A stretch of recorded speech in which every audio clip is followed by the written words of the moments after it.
Participating in a global forum such as this one, it reinforces my understanding of business and human rights.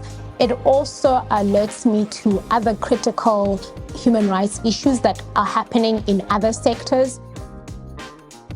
And I think also engaging at such an in-depth level on business and human rights also just really increases one's desire to increase the work that they do. You get to hear wonderful things that other companies are doing. It encourages you to do more in your own company.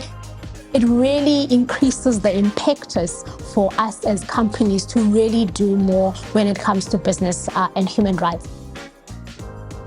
Such a big learning curve. You learn so much and you pick up knowledge from all stakeholders. You learn from policymakers, you learn from world leaders, but also you learn from your peers and you learn from yourself as well, because as you start grappling and thinking about these areas in new ways and nuanced ways, you start to understand them in a different light.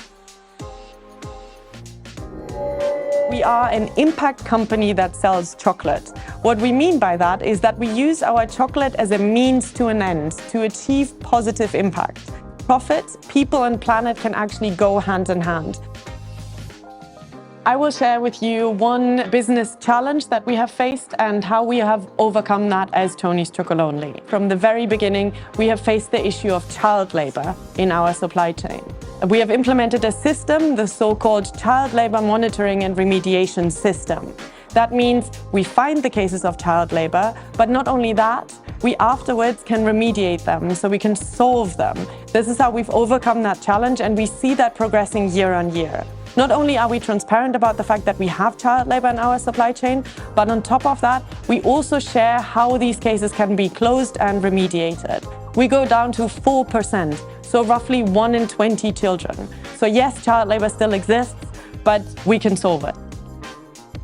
One of the pieces of advice that we have for any company and any business that finds it daunting to get into the space of human rights and environmental issues and abuses, it's you do not start from scratch. You're not alone. Build on what exists already out there. Ask other industry stakeholders, look left and right, because surely there's already been a sustainability initiative that might not cover your entire supply chain, but it is a good starting point.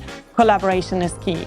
So work together on sustainability, because this is not a business secret and this is not what we should be competing on. This forum happening at the interesting stage where we are transitioning from more voluntary approach to supply chain due diligence to mandatory now with increasing global legislation. That puts us in an interesting era where a lot what we have been doing on a voluntary basis is now mandatory.